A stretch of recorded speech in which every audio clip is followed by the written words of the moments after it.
It really struck me when you mentioned that you didn't think of yourself as intelligent until more recently, because obviously I assume with everything you've accomplished and everything that was a prerequisite, which clearly it's not, right? When you have dyslexia or ADHD and it is not actually addressed, what develops? Anxiety.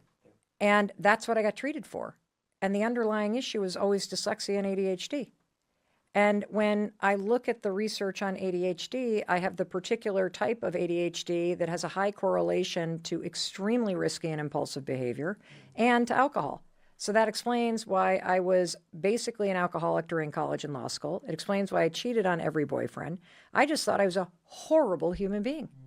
And so I was in this And there was no trap. language in the vernacular to correct that. Oh my God, no. And this is the thing about people that are stuck, because I have been stuck so many times in my life that when you're someone who's stuck, you're not actually stuck. You're in deep conflict with yourself. But because of language, we get stuck in anxiety, and it's so convincing, and yet it's causing untold suffering. And the way out of that is to force yourself to use the right side of your brain. And the way to do that is to make stuff, become creative. So a lot of people might be thinking like, I can't draw, I'm not musical, I can't hold a tune.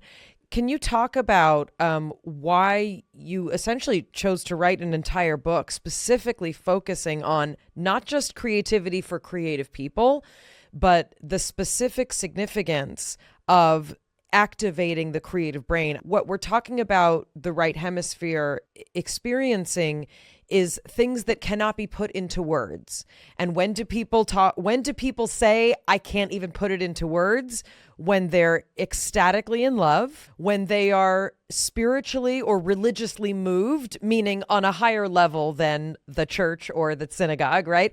When people have psychedelic experiences or transcendental experiences, that is, as Jill Bolte Taylor talks about, that's a feeling state of ecstasy that has no words and is a healing force physiologically. And, science, of course, has to catch up with what mystics have known for thousands of years and what you're talking about.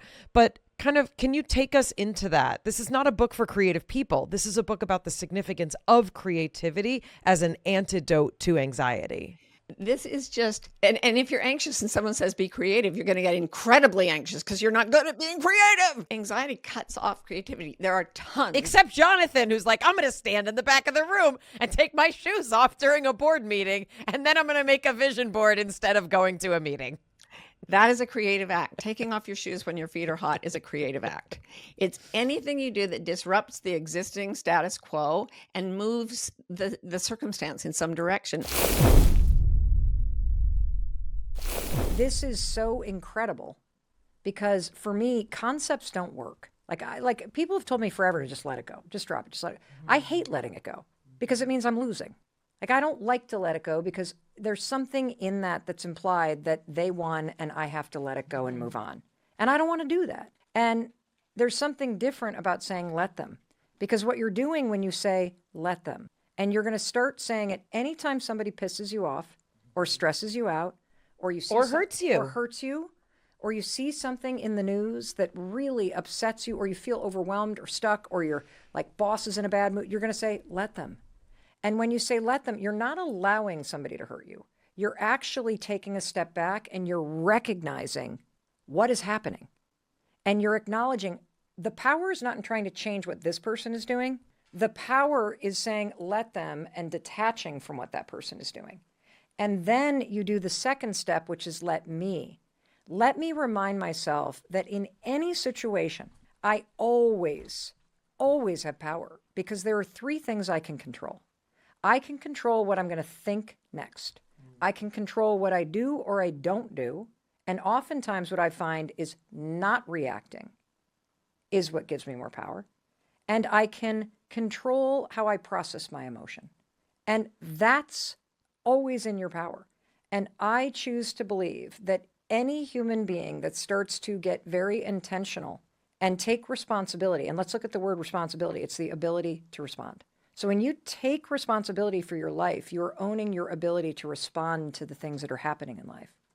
And you can always respond with how you're going to think about it, and that's the framing, what you're going to do. And, it reminds you, you can leave any conversation, you can leave any date, you can leave any job, you can leave any relationship, you can leave any dinner table with your family. People have to be reminded of that, though. Yes, but that's the let me part. See, right now we are giving too much power to outside forces and to other people. And when you start saying let them, a couple things happen. Number one, you feel instant peace. You feel so much more calm because it's the ultimate boundary. It stops something stupid from draining your energy. And as you both know, your time and energy and how you spend it is what determines your experience of life. And for anybody that feels stuck or exhausted or tired or you're last on your list, I got news for you. You're not the problem. The problem is that you're allowing other people to drain you, and you're giving power to other people's opinions and to their emotions, and you're making it your job to manage everybody. The moment you let adults be adults, you're going to be struck by how much time you actually have. Is there a way to try and tune into intuition? I have found that the one statement that puts people's bodies and brain waves and heart waves and strength and everything into most alignment, if there's one phrase, it's the sentence, I am meant to live in peace. So if you just say that to yourself a couple of times silently, if you're listening to this, I am meant to live in peace.